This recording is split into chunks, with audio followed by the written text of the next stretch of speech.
Hello everyone, it's Jay here from the Trading Court Podcast, a Pokemon TCG podcast bringing you anything and everything Pokemon TCG related.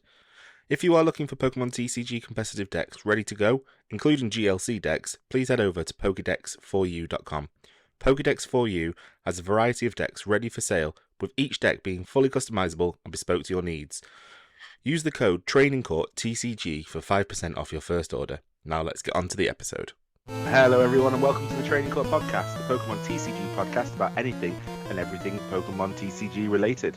Jay here, and I'm joined by my fellow co-hosts Andy, Kath and Al. Hello everyone. Evening. Hello. Another week, more news of Pokemon, some more results. We've got some results to talk about, especially as the season draws to a close. We can have our kind of like season look back and also look towards Worlds in Yokohama in just over a month. So lots to talk about, lots to get on with. So at first we thought we'd always, as always, discuss what we've been playing. So I'm going to go to Andy. What have you been playing this week?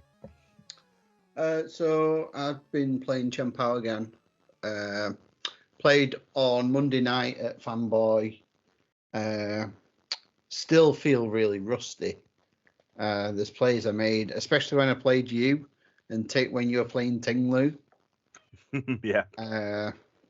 Spoiler alert. Well, no, it was a friendly. That was before we started. So yeah, it was just rusty because I'd not played for like over a month now in real life. But I managed to win one game against a Wug Trio mill deck. He didn't bench Manaphy quick enough. Really? I managed to take a couple of his Pokemon out. I think it was the Tinker Tink and the Wug Trio, and then I think he lost sighted my Greninja after that, so I couldn't get. No, he knocked it out, but he discarded my only Super Rod. So I couldn't get Greninja back. So I was just having to take knockouts with Chien-Pao. But yeah, I think this. So I changed the deck list to go more like the one Azul put out. It's a bit quicker. It doesn't play Palkia. It doesn't play Kyogre. It's just straight up Chien-Pao, Greninja, Baxcalibur, one Lumineon. And how did you find it? I found it. Yeah, I think I preferred it, if I'm honest. There's just I play an Avery in there, but I didn't use it once. Which I guess is good for like the Guardy matchup. Yeah. Yeah, I didn't use that one, so I might look at taking that out. The only problem is I played a Miraidon deck, and pretty much everything in that deck just hits for 220. So, and every single time they had an electric generator, they were hitting it every single time, like two energy every time, no whiffs or anything. So they played it like they played four of them. So yeah, a bit of a spoiler alert. I played the same person you played, right. And she whiffed 3 generators with no hits. Right. Well, that's karma. She hit 4. No, definitely. Cool. Well, it's good to have you back playing again. You're sticking with Chien-Pao, so I think there's no a bit of another spoiler alert. There was one Chien-Pao that made the top 20 at NAIC, so it might be worth looking at that list. But we'll go through that obviously later on. We'll discuss. But Kath, you been playing anything, or is it back to Zelda? Zelda. Back to Zelda. To be fair, yeah. I've done three of the 4 stages now, so I'm getting there. Slowly getting there. Al, have you played much? Only God of War. Surprisingly. Shock horror. Yeah, I haven't actually played a ton this week. I've been knee deep in Final Fantasy, but I played quite a bit in between on live. of Gardevoir. I'm just kind of just playing the same matchups and just trying to just make sure I'm getting sequencing down and like make sure I'm doing things properly for different matchups. I think there's one matchup that I'm really struggling. I beat this matchup fairly easily because they bricked. This is Arceus Umbreon. Sometimes it's just really hard, especially when they have two Umbreons and they can boss twice, plus play a boss if they wanted to, or play a different supporter, a judge, or whatever. And they bring out the Umbreon, they boss, and then they can just one shot. And it's just a really hard matchup as well. Oh, Arceus Giratina is also a very hard matchup for Guardy. So Yes, yeah, I can contest that. Yeah. because that 280 is not like 280 Pokemon is like a little bit awkward for Gardevoir. It's kind of similar to when Lost Box was playing against Reggie's, where you were just out of range of hitting with Cram. I'm just out of range of hitting with 280s. If I can't attach twice or I can't attach a reversal, then I'm not hitting. I'm only hitting 270 with Gardevoir, and I don't want to rely on I want to be up trading, so I don't want to rely on my Zacian. So yeah, it's a bit of a tough matchup. I did play against Miraidon, and I feel like Miraidon is just an auto win for Guardy because as long as you take a two prizer by three prizes left of the opponent, you just take two, and they've all got low HP. You can just put six energies on a Gardevoir. Miraidon is a very, very easy matchup for Gardevoir, but Chien-Pao as well. To be honest, Chien-Pao is not so it's not so hard for Gardevoir because I did play against you told me about your Arceus and I kind of shut it down a little bit in our chat. But I played against an Arceus and it was really good. An Arceus Chien-Pao. Especially if they play. Does Arceus Gira play cleansing gloves for the? Yeah. So they play cleansing gloves, which is just really annoying. But I know this is an Arceus Chien-Pao that I played against, and he never actually uses his Arceus until the very end. But at some point, he was just keeping his Arceus on the bench to use Star Portal. Yeah, it's mainly there for Starbirth. Starbirth, sorry, yeah, Starbirth. Star Portal's the Palkia. Yeah. So he's using Starbirth, which is like a better, more reliable Forest Sealstone. And then he was like he loaded at one point. He had about 8 energies on his Arceus, and then he was obviously just hitting with Chien-Pao. He played. It was good. It was actually a good deck. So I do see a lot of rumblings on Twitter about Chien-Pao and the optimal way to Chien-Pao, apparently, according to the players on Twitter, is that you just don't play Arceus or Palkia, and you just go straight Chien-Pao, and that's the most optimal way. Fine. Yeah, but the Arceus seems good. I think it seems better than Palkia. So yeah, I'd give that a go. But if I was going to play a different deck, I think I'd probably build an Arceus deck. I think I'd probably play if I was going to main a second deck, have a backup deck, probably would be Arceus. But yeah, that's what I played in my matches. Cool. So I do have quite a lot to kind of counteract with what you said because Okay. I actually played, so since last recording, I played 3 times. I've played twice at Geek Retreat and once at Fanboy. Mm-hmm. 2 times I played Guardian, 1 time I played Tinglu. Mm-hmm. So last Saturday I played Guardi. I can't even remember. I think it's my consistent. I'm consistently like I play three matches and I consistently win 2 and lose or tie 1. It's a bit frustrating, and I think it's just the length of the time. I think that it takes for me for Guardian matches in general, which is obviously a point of contention that was discussed pre NAIC and during NAIC, just to how long Guardian matchups take. Yeah, you're never really going to get best. Same with Lost Box as well. Like Lost Box and Guardi are the tie decks. I think Guardi is a lot slower than Lost Box. So I think the Guardi Lost Box matchup is just you get 1 game of that. Yeah. If it's that. They're both long. They're both super long. I think the loss was against the Zoroark V-Star, which is the one I actually beat that week before, which is frustrating. It was just basically he kept pathing me, and then I was playing 4 stadiums, and I used my last stadium, and I was like, I needed to take 2 prize cards. I just thought, he's gonna basically just path me again next because he's gonna have another path.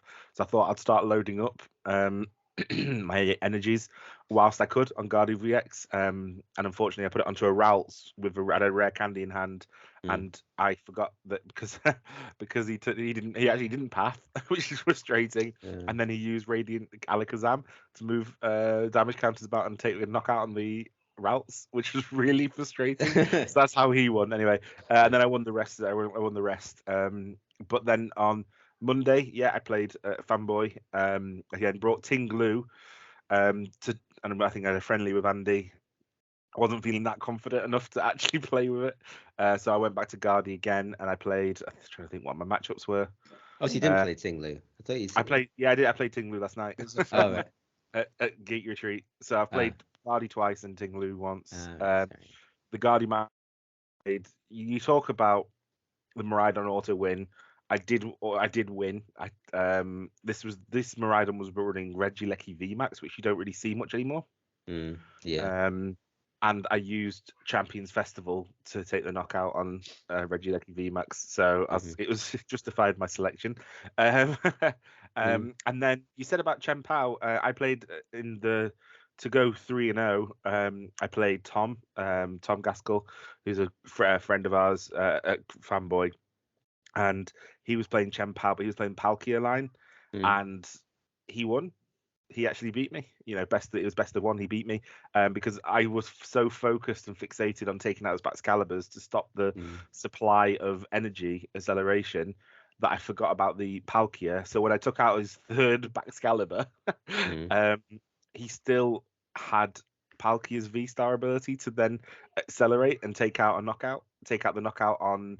He had enough energy on board and then on Palkia for 3 to take the knockout on a Guardi EX for the win. So I don't know that matchup.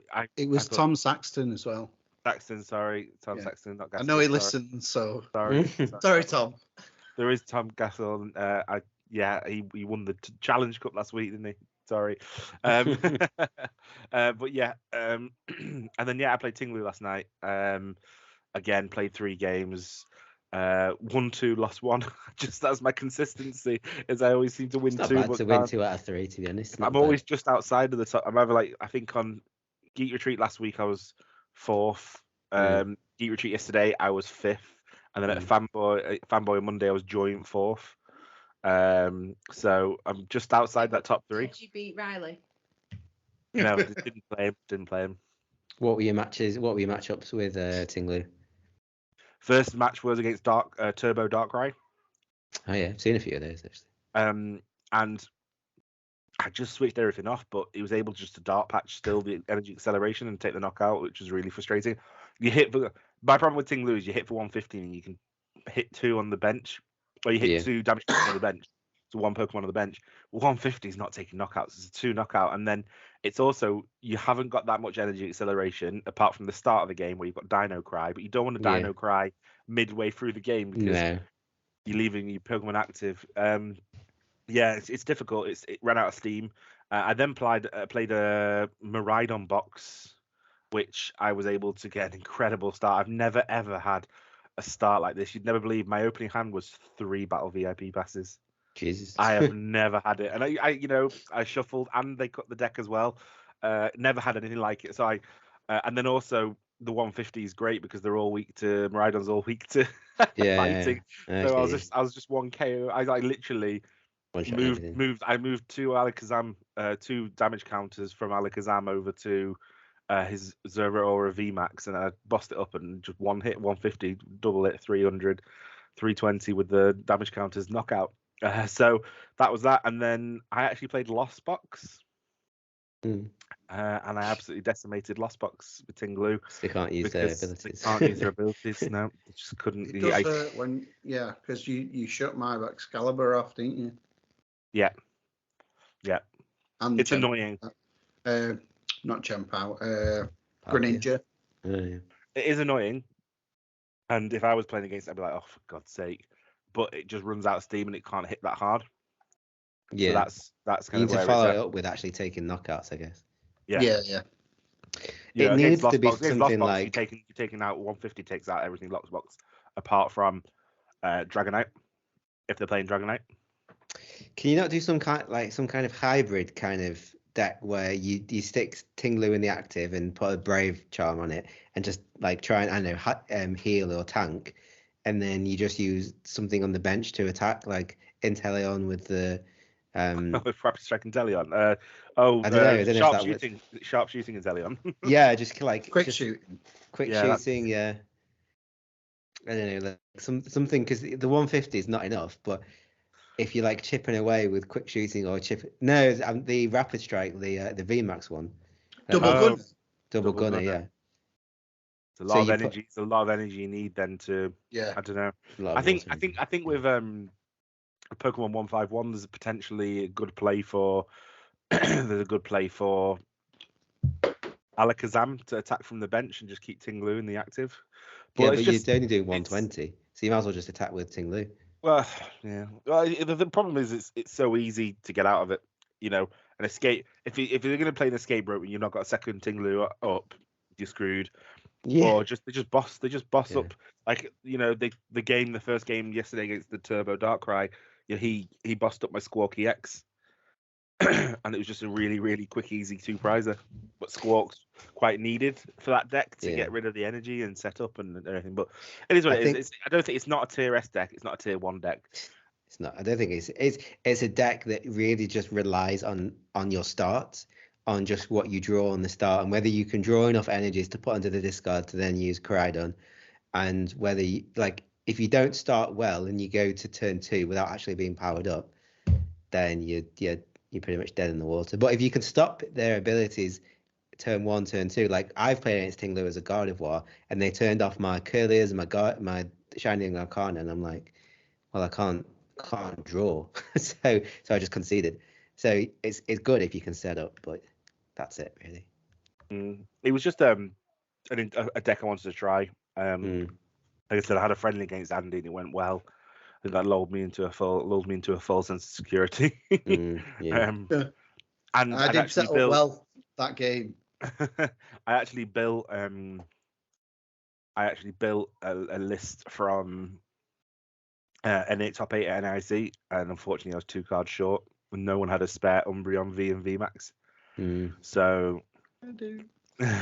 you weren't going to Geek Retreat. You weren't going to Geek Retreat last night. Yeah, I wasn't there. But yeah, I've built an Arc box deck, which we'll talk about anyway. So cool. Well, no time like the present, I guess. We best catch up on the last tournament of the year. Well, we've still got Worlds. Prior to Worlds. The Worlds, yeah. Prior to the Worlds, World Championships. So NAIC is now been and gone. It feels like we were talking about it for a while. NAIC, 29th of June, 2023, Columbus, in America. The largest event to date. I'd say the largest Western, because if you look at some of the tournaments, like in kind of like even if you look at the Japan Championships, I think even, which was the Champions League in Nagata, had nearly 2,800. But in the Western world, NAIC was the largest event in history for Pokemon trading card game, with just under 1,900 players, so 1,897 players. By all means, looks like it was a good event, and unfortunately, our predictions were completely way off. Got them here actually. Got them here. So yeah, so we'll start with Kath. So Kath thought Fusion Mew. So you thought Fusion Mew would get the win. Yeah. It didn't, unfortunately, but it did. Didn't Did make top 10. One did make top 10. Oh, yeah. Well, we're going off top 8. So top 8, yeah. Top 8, okay. So no Mews in top 8. No Chien-Paos in top 8. No. 2 Guardies. So 2 Guardies were fine. No United Wings, unfortunately. However, United Wings did make it on stream. Alex Szymanski. Yeah. Playing. I was so excited when I seen him playing. Yeah. It was so good. It was so fun. I think he got top really 64, well. Didn't he? Where did he end up? Actually, let's have a quick check. Go down to top. It doesn't. It only shows the. Oh, right. So Alex Shemansky. Because Who's it, had a actually, it's a fantastic good season deck. so far, It's by the way. actually, I think it's I think it's Well, slightly it's just above Mad Rogue. Party or Night March, isn't it? Yeah, but it hits for good weakness. It's got a dark. Yeah, it's got that. Yeah, electric. it's got a good spread. Yeah, and you can use Yeah. Ditto. So Yeah. Yeah, so, it's good. yeah. Did he make the top 64 then? I'm trying to find the list still. Yeah, I'm pretty sure he did. As you see with my predictions, when it was the semi-final and they were both playing Guardy, I was like, because I predicted it was going to be an all Guardy final, so I was like, but then neither of the Guardies won their semi-finals, so I was a bit gutted. Mm. But it's they're hard matchups for Guardians, especially Teleon, and Yeah. obviously we'll talk about the final, but that was a crazy final. Yes, I mean, so obviously Cyrus Davis, she took the win with Rapid Strike box, which was a deck Mhm. that was it was a bit like an outsider, wasn't it, potentially for EUIC? Yeah. No one really, it was one even I think I tested it. I think pretty sure I tested it as well, and I liked it. It's good. It bricks, but her record was phenomenal. I think in her March from top 8, she didn't drop a single game against anyone until Ian Robb. So she did phenomenally well. Do you want to have a look at the list, Al? Alex Fancy actually did make it 60th. He was 64th with United Wings. Still top 64.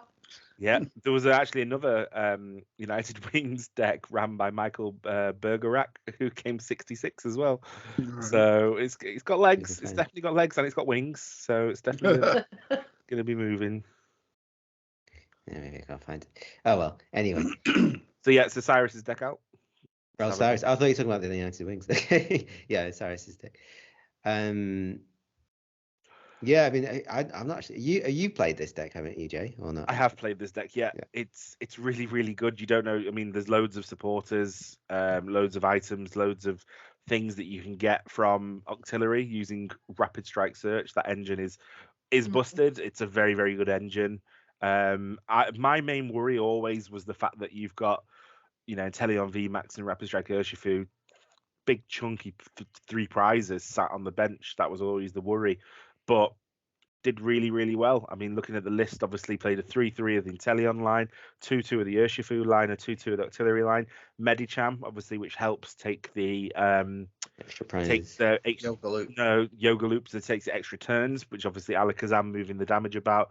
Luminion's pretty much a staple. But then you got things like Karina's Focus, so you can draw. You've got loads of draw. Cheryl, obviously, I think myself and Kath are fully well aware of Cheryl.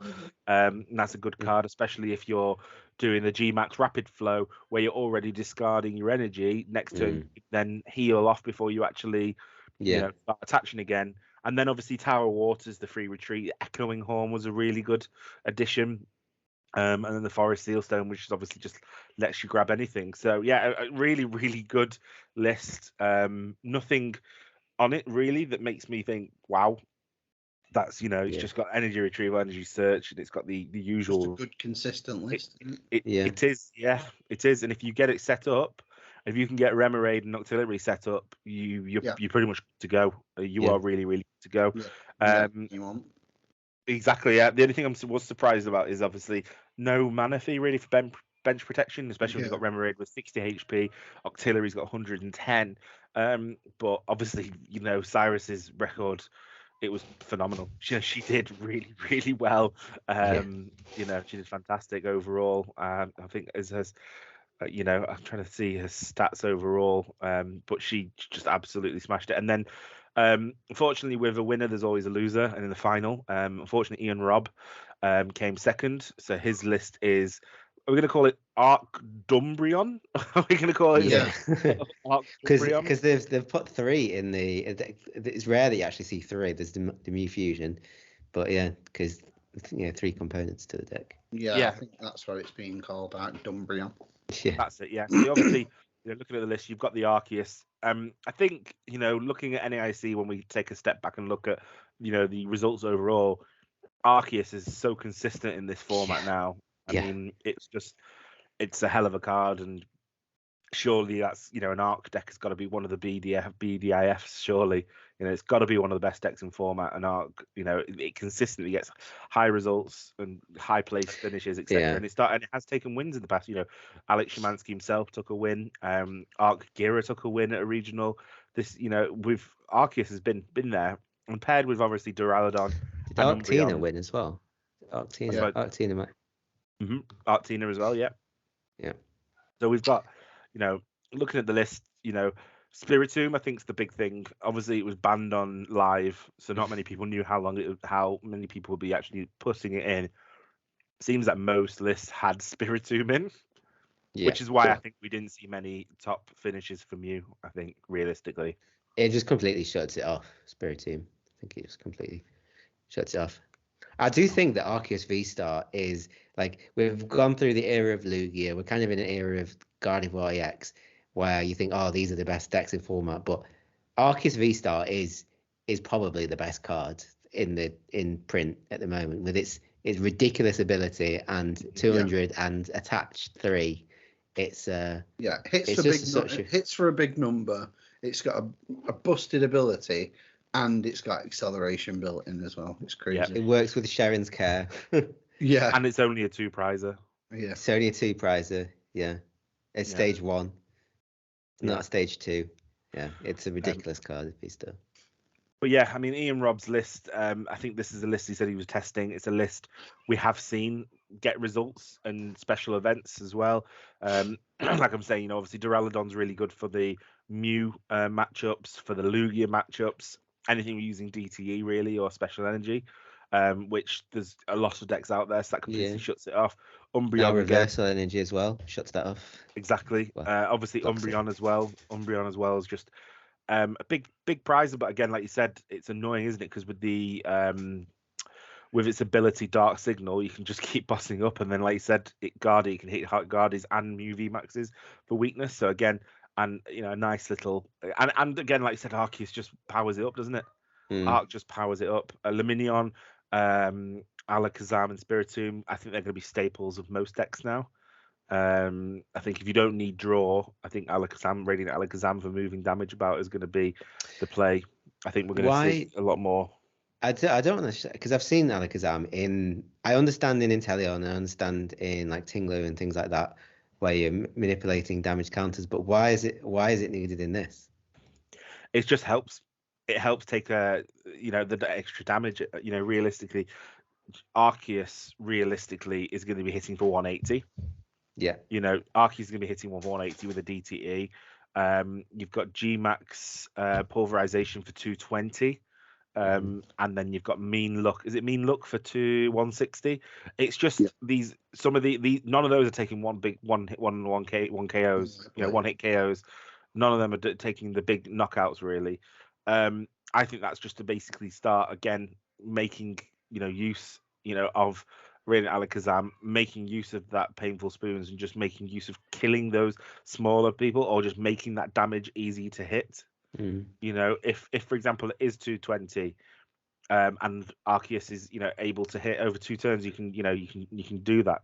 If you can also boss up something else, start doing damage. I think Radiant Alakazam is going to see a lot more play. I think Greninja has always been the most prominent Radiant out there, just because of its draw. It's the best. Yeah, and the fact is, it's also one of the best attackers out there as well. Yeah. Unfortunately, I think Alakazam, you'll see. I was surprised to see Alakazam in this, but I do think maybe it would benefit. And obviously, he's done incredibly well. Do you want to talk about the final? Actually, we all watched it. The heartbreak for Ian. Yeah. It was. He was so unlucky. I had to watch it about 3 times because I was kind of watching, and then it was like it was over, and because they didn't even cut to the game, they were still showing the prizes, and it was like he's won, and I was like, how? And I didn't really understand. Well, I had to watch it a couple of times, but they didn't even have time to cut to the game, and then that was it. It was game. Yeah, which is just I think obviously that's the downside of this deck.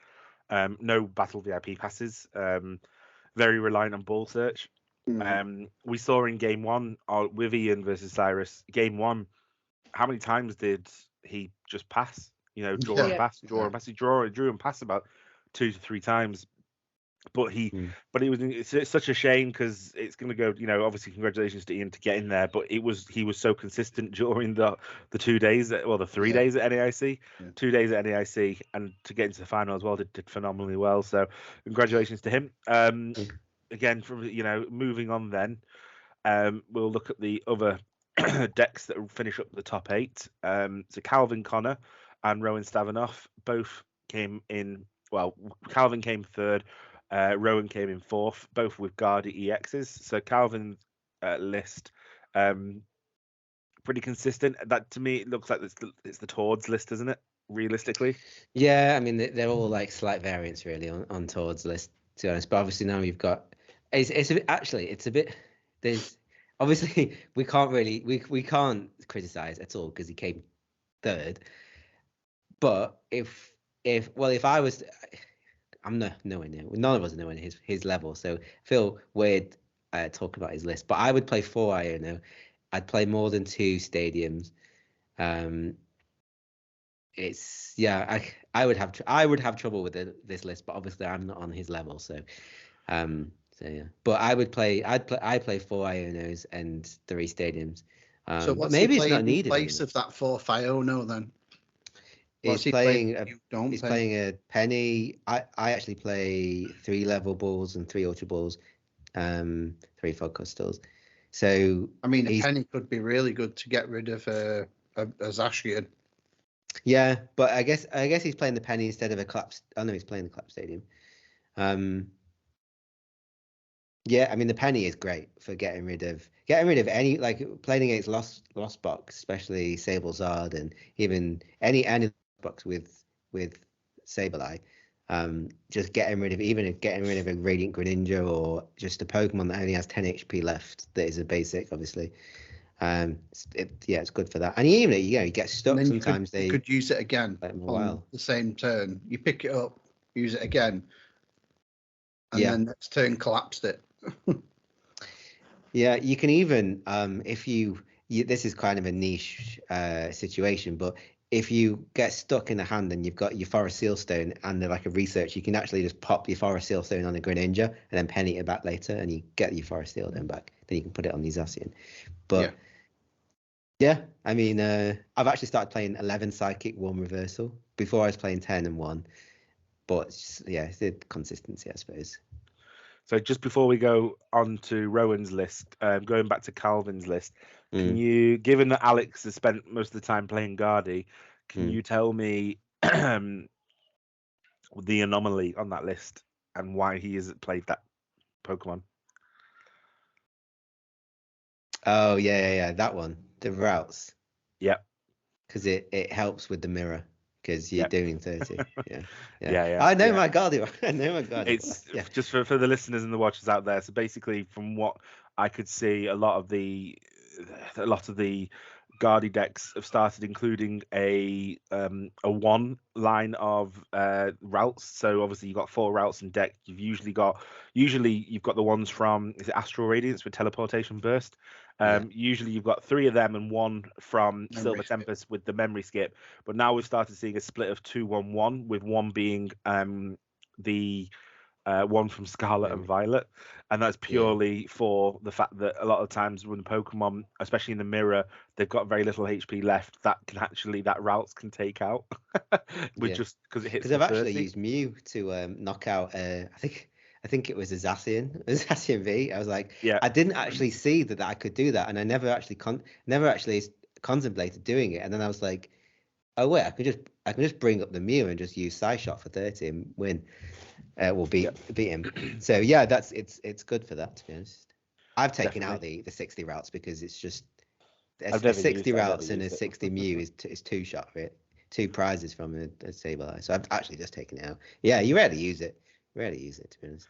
I rarely use Teleportation Burst. In fact, I think I've only used it once, and used it to help me. Like, you might as well just play 4 of these, to be honest. 4 of the, because actually Teleportation Burst, I've played a lot of Gardevoir, a lot on the ladder, and I don't think I've ever used it to help me. I always just retreat just to put the sidekick in the discard. So yeah. I think you'd have to be in a really bad spot if you needed to use that over like Roar of the Sword. Guess so, yeah. Yeah, definitely.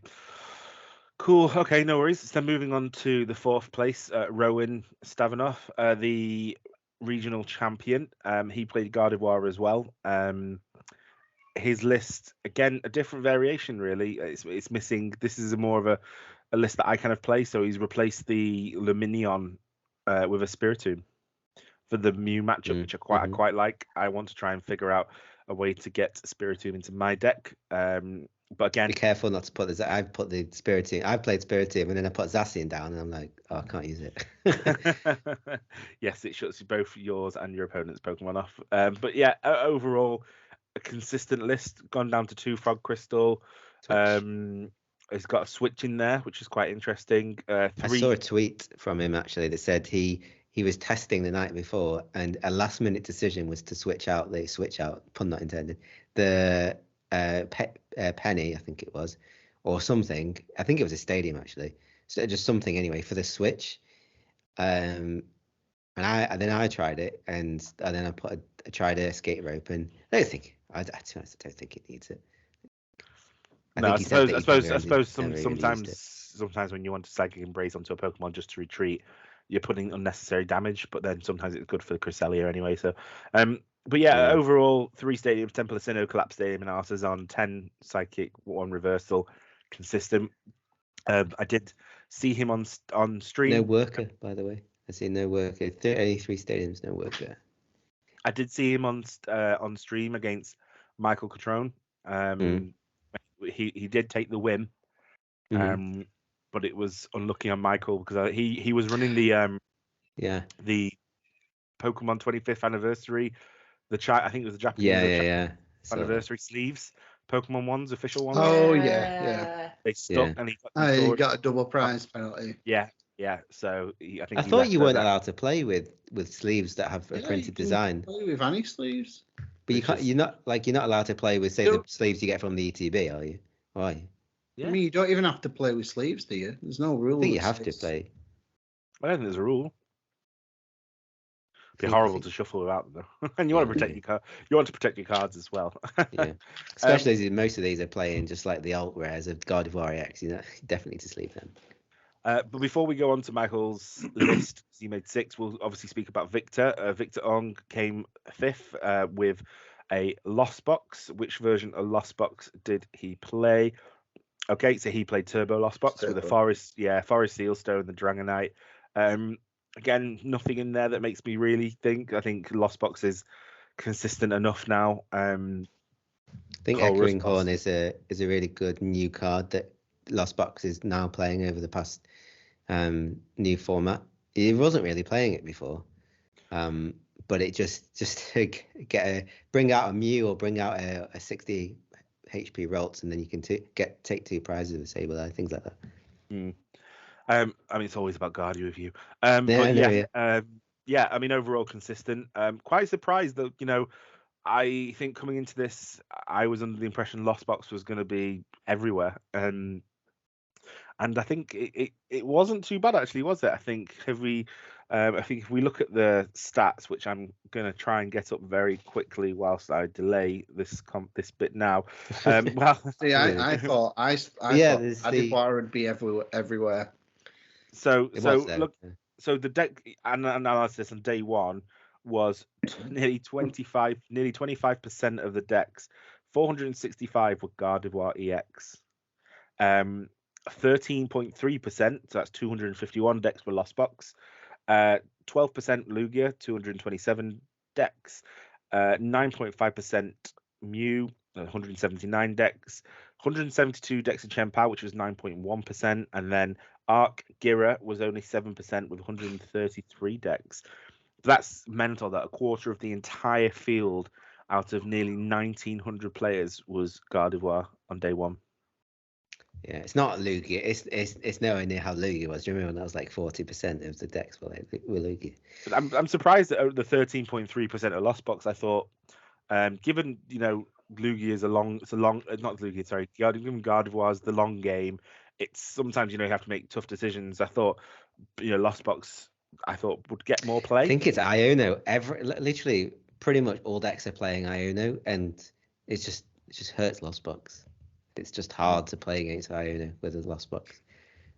But I mean, if you had guessed, we all did guess last week. I mean, how many Lost Box did I think was going to be in the top 8? You said 3. Well, no, sorry, one was Lost Box Turbo. Yeah, Tina, you said 2. I said 2. Both Kath and I said 1 each. Okay, you were right. You get 1 point. Yeah. I think.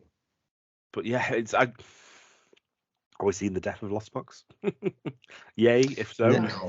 No, it's because Lost Box is a very, very hard deck to play, and it typically doesn't convert well based on how many use it. So I think there's quite a few Lost Box, to be fair, in the top 32.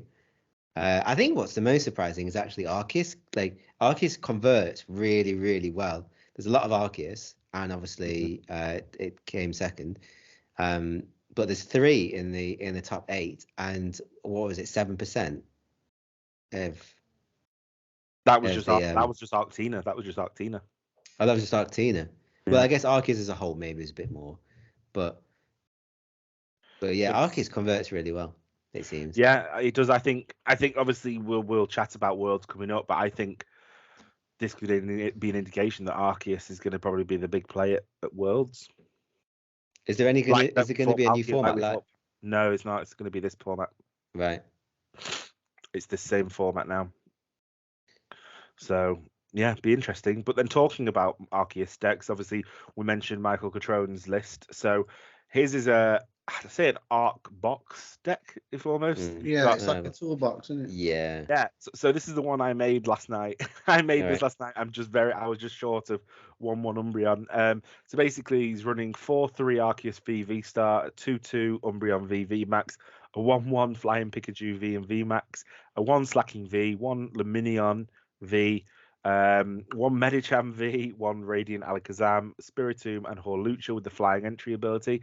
And then if you just look, really, it's just loads of Ionos, 4 Ionos, 3 bosses, 2 judges, so 6 disruption cards, 3 bosses orders, some obviously ball search. You got 4/4, and then just Lost City Path with DTE, some energy. I did feel his energy count was very low. Is that low for an Arceus deck? 14. I just think 4 dark energy is quite low, but I mean I like the inclusion of the 1 water. So if you do get Luminion down, you can use Aqua Return. So I quite like that. I just like this deck. I really, really like this deck. It's actually really clever because you can get into a scenario where you have to put energy onto a Pokemon that you don't actually want to. Like maybe you don't have the Umbreon V, but maybe you want to put some darkness energy onto the Luminion, use it, and get it back in the deck again. So it's actually quite clever, actually. Yeah, no, like I said, I am gonna try this deck. I'm gonna try and get another 1/1 of Umbreon. So I'm gonna try and get that, and I do want to try this deck. I do really, really like it. It's quite interesting. And I think the Slacking's quite an interesting card. I know that Andy has been a Slacking believer for a long time, since it made its debut in Pokemon Go last year. It obviously hits for 260 for 4 colorless, but it can only attack. Is it if you've got 2, 4, or 6? Is that correct? Yeah. So you need Path to turn your ability off, basically. Which it does play Path. It plays 3 Lost City, 1 Path. I thought maybe a 2/2 split would be good, but you don't understand how good Lost City is. Oh, Spiritomb, actually. Yeah. Lost City is really turn him off. Spiritomb turns him off. Yeah, that's true. Of course, yeah. Spiritomb in your own bench, yep. Yeah, that's very true. How good is because it seems like is it just because it hits really hard, but for 4 energy, when you're not actually playing, you don't want to put a double turbo because it starts to take off the 260. You're only doing 240. But even still, I was saying this last night, even still, if you put 2 double turbo energies onto Slacking, doing 220. 220. That's the magic number at the moment for EXs, Yep. really. Everything hits for 220 at the And then minute. you got seems choice belts as well. You know, for 250 or 290 if you do attach. I think it's a good attacker. I like the flying Pikachu. In for the Gem Power matchup. I like the Umbreon for the Umbreons for the Guardian Mew matchup. Flying Pikachu's for the Gem Power matchup. And also Lugia. And Lost Box. You can put a Sky Seal Stone as well on Slacking. Slacking, yeah. I like the Medicham for maybe a Yoga Loop again. Radiant Alakazam coming in. I like this deck. Like I said, I built it. I'm gonna get 1/1 of an Umbreon, and I am gonna run it. I am looking forward to it. And it was a shame, I say a shame. That's almost biased, to be honest. It was unfortunate that Michael lost. I think the way he lost as well. And I think he also, and I think in the third game against Rowan, I think it was just too much. I think he discarded dark energy, and he had it attached, and he had one in the prizes. I think 4's quite lean, but I don't know where you'd make some. I don't know where you'd trim anything else off, but I love the disruption. Take a Lost City out. Lost City is just so good against. I do think against Lost Box, it's good against Lost Box and Guardi, isn't it? Really. I do think with some Arceus decks, including this one, they seem to be quite inconsistent sometimes. That there's not really much in the way that you got 4 INO and 2 Research, and there's no real draw engine apart from your Arceus V-Star, I suppose. But there's no they don't play the Bibarel or the Suave. Yeah, a lot of them do, but like this one doesn't, and some of them, I think the other one didn't. Sometimes it just breaks, and if you can't get your Arceus V-Star off turn 2, then it feels really bad. Yeah, I suppose. But I will let you know how it runs anyway. That's not how it runs. I am going to play it whenever I can get my Umbreons and play it. Mm-hmm. But yep, that's a really, really cool deck that I liked. So then moving on to 7th place is Christy and Labella, who played another Arc Umbreon. Let's have a look at this one. Again, Radiant Alakazam's there. You've got the Spiritomb. I think realistically, this one's quite interesting. This is playing the Panic, Mask, and Volo. So Volo's obviously draw, discard one of your bench Pokemon V and all attached items. So again, Luminion, getting rid of Luminion. Yep. It's got Adventures Discovery, which obviously lets you get 3 Pokemon V. So again, helps you again for that consistency. I think that's really underrated, that Adventures Discovery. I think it's good.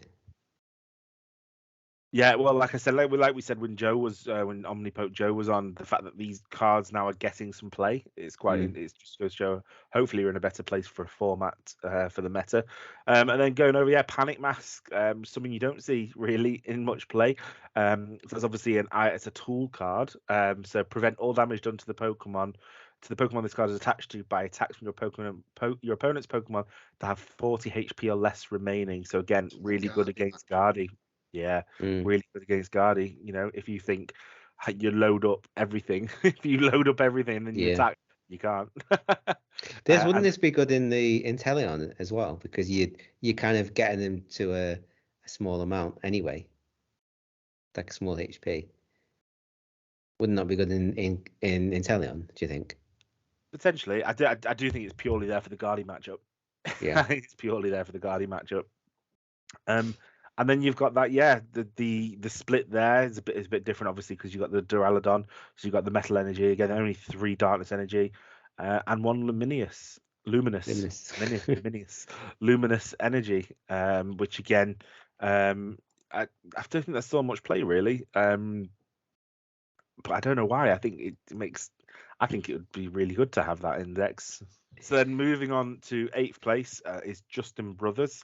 For our Lugia, so we did have a Lugia eventually in the top 8. We'll talk about this deck before we talk about the top 8 place. But yeah, I mean, looking at the list from Justin, it's the single strike list, so not a colorless build. So again, you've got a 4/3 Lugia, the Archeops, 2 Luminions, which again consistency, 2 Titars, one line of single strike Urshifu, which helps cut through Obviously, it's really good against Arceus decks, and it also cuts through Duraludons and Gudras if there was any Gudras there. You've got the single strike Yveltal, the single strike of Stonejourner again. Squawkabilly is a really nice addition to this deck. Again, the Squawk and Seize ability, really, really good. I like that. Again, using the Tinglu again, if you can get your Archeops if you can get the Squawk ability on the bench and you can get 2 Archeops in your hand on your first turn, you don't need anything else. You can just use Squawk and Seize, which is really cool, and you can still use a supporter then. The problem is you've got a 160 Pokemon 2 prize Pokemon bench there. That's my only worry with Squawkabilly X. But yeah, Radiant Serena's still seeing the play, which again helps negate Lost Box to a certain extent. You've got the 3/3. And Inteleon, I suppose, as well. Yep. You've got the 3/3 of Professor's Research Boss's Orders. Only 2 Ionos, because I don't think you want to be really disrupting yourself really on Lugias. It's like where Lost Box doesn't really play Ionos. I think Lugia plays some for disruption, but realistically you want to have the cards in your hand, to be honest. You want to be kind of getting ahead and forward. So not surprised at the small amount. Again, Urn of Vitality, the 2/2 split of a stadium. So you got 4 stadiums because there's no Pumpkaboo here. I'd feel a bit uncomfortable with no Pumpkaboo or Lost Vacuum, but you got 4 stadiums. But there's no real draw. That's the only problem again with this deck. So again, you're relying on drawing into it, or getting Ionoed or Professor's Research your hand and try and get into the stadium, because obviously Path shuts you down straight away. Energy wise, again, pretty standard. You've got the single strike energy, double turbo energy, gift energy to help combat Iono, 2 V-Guard energy, and then the jet energy, which is seeing some play as well. So again, really, really good to see that game play. Should we talk about the 8th spot of?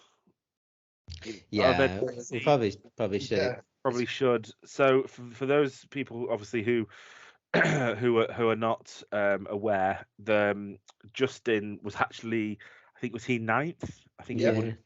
So he would have been 9th to be 110 honest, because a gentleman called Toby Clark, so a player from the UK as well, Toby, actually made it into top 8. I think he was featured on stream as well, and he was playing Arctina. He was DQ'd from the whole tournament after making top 8. So from the judges' side, after the top 8 match, which he won, who was it against? Who did he play against? I can't remember who he actually played against. I do remember watching it. On stream. Yeah, I think it was Gustavo. Was it Gustavo Wada? I think it might be Gustavo. Anyway, after he played the match on stream, he then had a deck check after, and there was 2 marks. Apparently, this is what the judges state. There were 2 marks on 2 sleeves, and both sleeves were Ionos. And he only played 2 Ionos. Yeah, he did. Both his Ionos were marked in the marked sleeves, apparently. So he was disqualified, which then obviously meant that Justin moved up to the top 8 with Lugia. But it's... Well, let's hear from Toby first. So Toby did put a statement out. So as some of you may be aware, yesterday I was DQ'd from NAIC after making top 8. As you can imagine, I'm totally devastated by this action taken by the judges.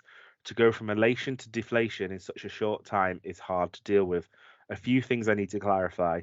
The reason I was DQ'd was that 2 of my 3 Iono, so it was 3, sorry, that I play had damaged sleeves from gameplay. The judges said I could gain an unfair advantage by knowing which of my prize cards were Iono. They had also said that if there were 2 different cards, 2 less important cards, or if I played 4 Iono, then it would have a less severe punishment. I was deck checked after round 8 in day 1 and was told I have a perfect deck. I re-sleeved just before round 10 on day 2.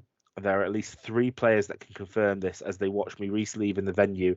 After I won my winning into top 8, I was deck checked again, and that was when they found the damaged sleeves. All I can say is that people who know me as someone that has never nor will ever cheat. I have been playing this great game for 10 years now, and I have always loved it and played with enthusiasm and integrity. The most depressing thing about this is that my reputation will now be tarnished. I can deal with the loss of points, money, and packs, but to feel that I am seen as someone without integrity is the worst feeling ever. I'll be in the venue today, and if anyone wants to discuss it, I'm more than happy to. I look forward to seeing you all in Pokemon family and friends in Japan, and we'll pick myself up and go again. I've got the I photos kind here. of feel for him, really. I've got the photos here. I think what I'll do is I'll share them around, and then if we can show them on screen, I can't see much. It to me genuinely looks like just. I mean, I played with sleeves worse than that yesterday. Yeah, but we're not playing in No. top 8 in the largest Pokemon event. No, but they could have asked him to re-sleeve those cards. Yeah. I think the punishment was a bit too severe. Yeah, I think there's a lot of inconsistency, isn't there, about it, and about how this has happened. I think speaking to a lot of people in the community, he is well respected in the community. He already had his World's invite, so what's the benefit? You know, like you said, money, whatever, money, packs, whatever aside, he'd already got his World's invite. There was no reason he would risk it all in the biggest tournament ever for what? Yeah. So speaking to a lot of people, I know if you watch one of Joe's latest videos, Joe actually played a tournament against him and could only speak highly of him. I just think that it was really, really unfair. And again, if we can try and show the photos and for people watching on YouTube, I can't see anything. Yeah, it's just like there's a slight crease where the card's not sitting right at the top of the sleeve. It's not like he's marked it with biro or. No, it's not like it's an obvious. I can't even see a mark. It's a mark see a mark from gameplay. Yeah, but it's still a mark. Yeah. And the fact it's two Ionos, I do understand to a certain extent where they're coming from. But so it's at the very top. Yeah, that's what happened to my Cramomatic when I got deck checked at EUIC. It was just like the corner had scuffed just from like shuffling and stuff. The top card as well. Look at the bottom left and the top card. The bottom left and the top card. Does that look a bit there as well? But I mean that's really to get disqualified from top 8 for that. Especially I don't think you can do that on purpose. To be honest, like how would you do that on purpose? Well, you just fold it. Wouldn't you? Where is it? Is it there? Because it's like a crease. I thought it was like this. It's where the card sat at the top of the sleeve. It's not in fully, which is it's not his fault, right? If you look at the bottom left, shuffling, I guess it's like creased it. If you look at the bottom it's very left, harsh. Yeah, it's very, very harsh. And again, like I said, speaking to people in the community, he's very highly respected. I don't think he'd ever do anything like that on purpose. So it's a real shame. It's a real shame, isn't it? Justice to be honest. Justice for Toby. But again, the judges are doing what they think's right for the integrity of the game as well. It's a real tough one, really. Yeah, I know they have. I would have been heartbroken if it was any of us, if it was me, you, any of us. You would have been absolutely. Well, it's because we know we're not cheaters. We're not cheaters. Yeah, but it shows like they don't. He's yeah, that's true. Yeah. I mean, yeah, I guess you do see that, and they have to assume that they're cheating, I guess. And the fact that it's two of the same cards as well. I think that's what they're kind of relying on. I think if that makes sense. 2/3 of the cards are marked of that specific card, and it's quite an important card. Yeah. But, I don't know. I find it very harsh as well. So it's just a side note, but obviously give him a game loss and tell him to re-sleeve. Like, I guess maybe they're saying that he made it to top 8 using these. Like, but he was deck. He said he was deck checked. He was deck checked previously, so I think they could have been a bit softer with him. Yeah, he did. What did he say here? He said that. He said I re-sleeved just before round 10 on day 2. and there were 3 players that confirmed this as they watched me re-sleeve in the venue. So he did re-sleeve, to be fair. But then he'd played 2 rounds with them, and then the top 8 match. Yeah. And then they were scuffed. They were creased. Mm. You never know. Your opponent could have done it. It's like when they've shuffled them, like not intentionally, just like I don't know. It's a shame anyway. You know, like I said, it is a massive shame. And obviously, I think the fact that he's got to pick himself up now, and he's got to pick himself up and just keep going. That's all we can do, really, isn't it? Mm-hmm. So yeah, okay. So that kind of wraps it up for the NAIC. It wraps it up for the season as well. Worlds is coming soon. With Yokohama in Japan soon. I think we're going to be interesting to see a lot of testing going on, a lot of people tiered lists, and whose Arceus is going to win Worlds.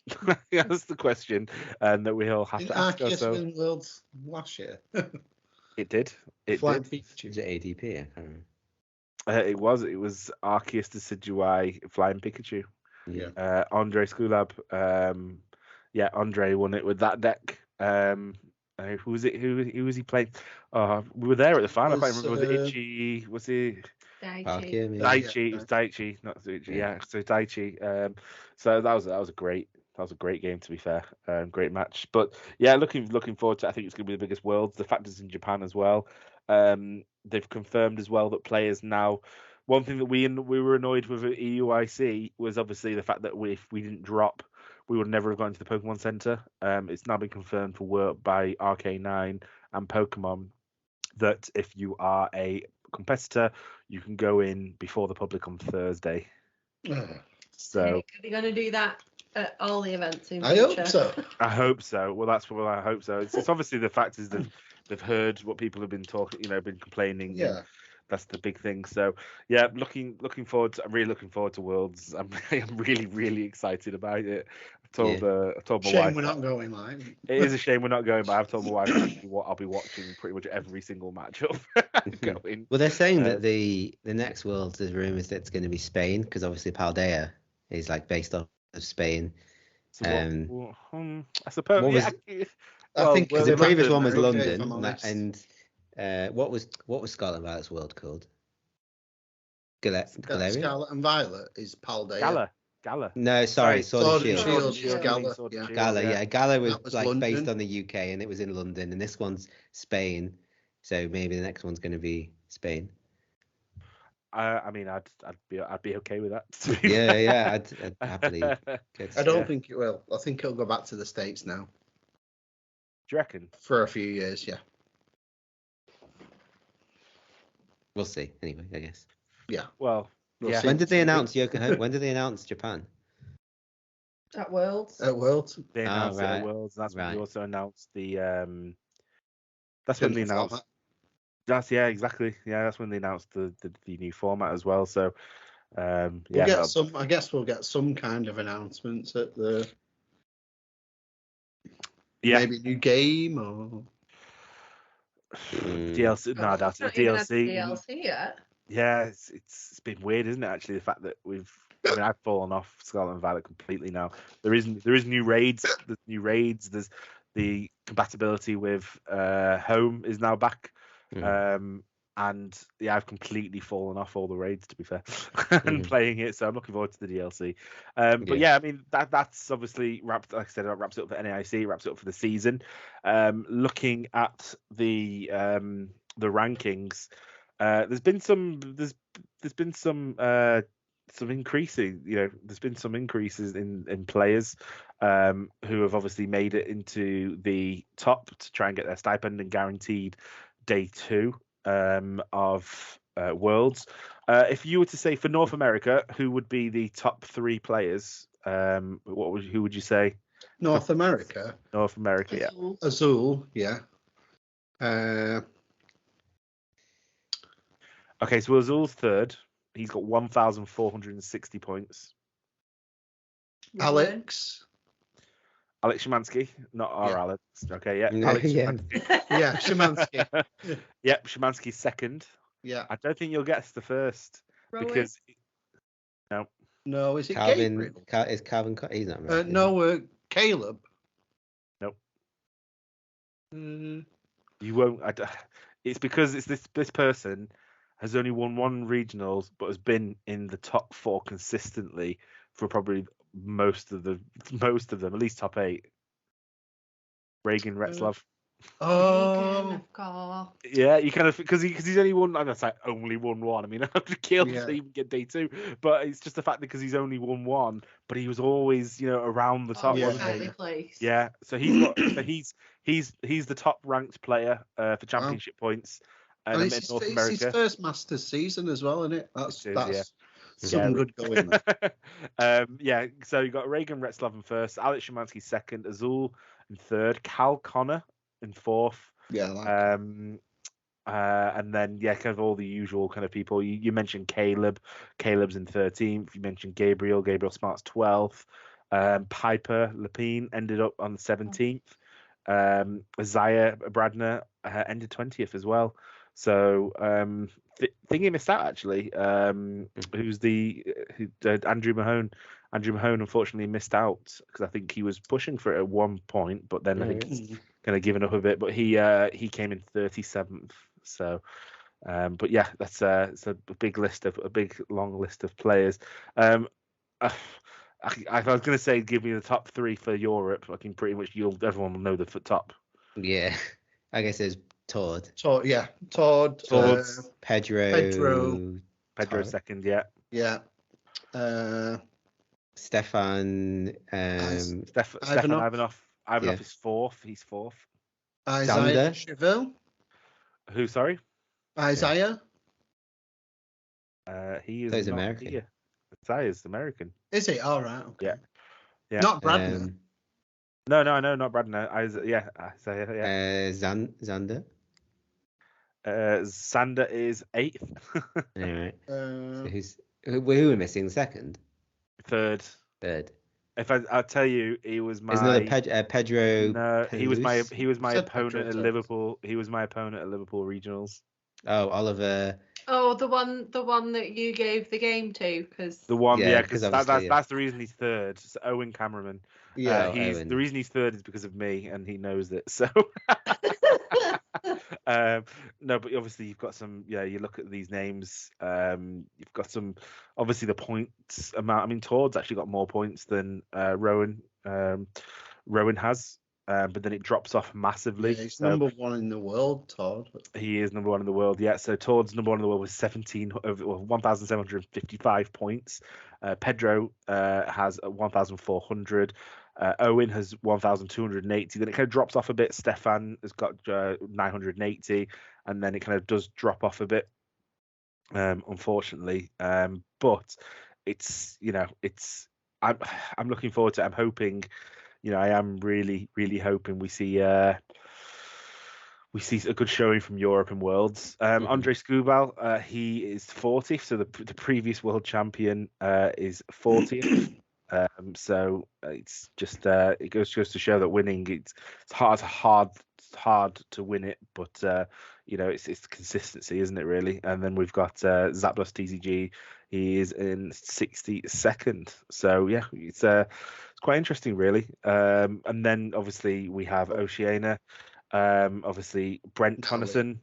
Natalie Miller, is and Henry Brand maybe. And Henry Brand is third, so Natalie second, Henry Brand is third. So and then let's have a quick look at have we got any others? Latin America.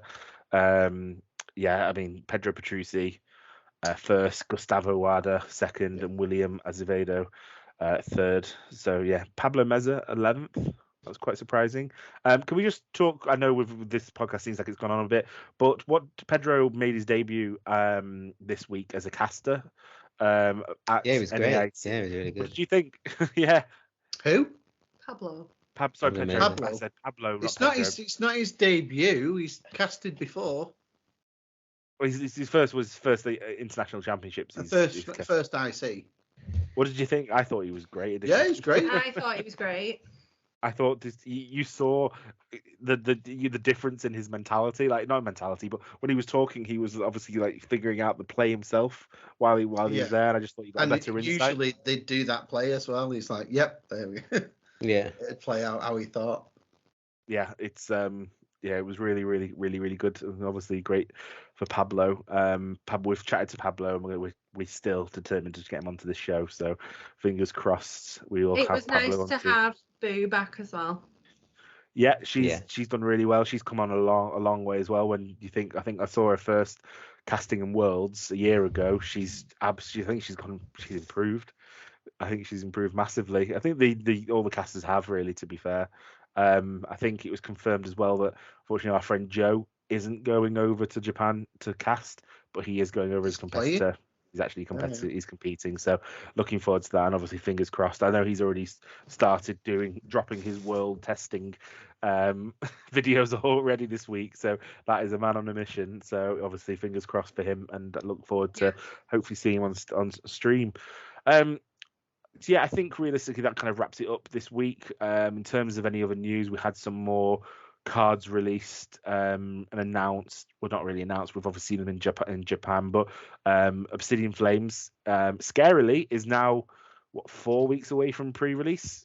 We're 4 weeks from pre-release already, which is really scary. So we're going to have obviously a new decks coming soon, but I think we'll obviously cover them in a different podcast when we do our set review and our set review and preview of Obsidian Flames, which is due to be released in early August.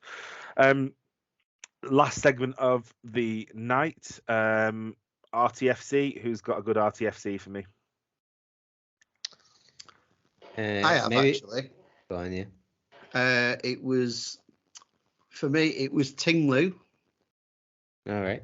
I forgot that if he wasn't in the active, then I could use my abilities. So what does he say? Read the card. I haven't got it with me. So Ting Lu has the Cursed Bodies ability. Let me just find it now. So it's not Cursed Bodies, Cursed Land ability. So as long as this Pokemon is in the active spot, your opponent's Pokemon in play that have any damage counters on them have no abilities except for Pokemon EX, which again is something quite interesting to listen to read as well, because there was a matchup that I watched. There was a matchup that I watched at NAIC, and it was, I'm trying to think who it was. It was Ting Lu versus Ting Lu. It was Ting Lu versus Chen Pao. Sorry, yeah, it was Jose Morero versus Owen Rhodes. So it was Swiss round 9. Jose was playing Ting Lu and Owen was playing Chen Pao. And I think the casters also thought that Owen read Ting Lu wrong because he didn't use the ability of Chen Pao, which is called Shivery Chill. Chill, to get the two from the deck. Is it two war strategies from the deck? Yep. He didn't use that, and we think that's because he read Ting Lu and missed the bit where it says except for Pokemon EX. Yeah. So Ting Lu is a good one this week. I knew it was Cursed. I thought it was Cursed Bodies, Cursed Land. And like I said, I played it, and it's just it's interesting. A tier 2 deck, unfortunately, but hey ho, it's it just needs. I think it needs more an energy accelerator. Needs a draw as well, and needs maybe a single prize attacker as well. But because every attacker in that, it just needs a new deck. Because if you think about every single attacker in that deck, which is just Ting Lu and Koraidon, they both need 3 fighting energies. Yeah. So it's not like you've got like a. But you've got it with Koraidon's ability if you can get it first turn. The other thing is good pickaxe as well, but you need that to hit. It's no thingy though. What is it? It's no electric generator. So, Yeah, but yeah, that's the RTFC this week. So Tinglu, Cursed Lands, and make sure you RTFC. Okay, well, I think that wraps it up this week. I want to thank you all for joining me again for another week. We'll be back again next week, and I think next week we're going to start discussing kind of looking back at our seasons and looking forward to the season coming, and obviously building up to Worlds as well. If you want to listen to us or catch us again, you'd always catch us on YouTube. So we're at Training Court TCG on YouTube. We release every Friday. If you want to listen to us, the best place is on the trainingcourt.podbean.com. We're also on Spotify, which is Training Court TCG. And we're also on Apple iTunes Podcasts, which again, just type Training Court TCG. If you want to catch up with us on social media, we have a Twitter account, which is at Training Court. And then we also have our Instagram account at Training Court TCG. Al, Andy, Kath, thanks for joining me again, and I look forward to catching you all next week. See ya. Bye.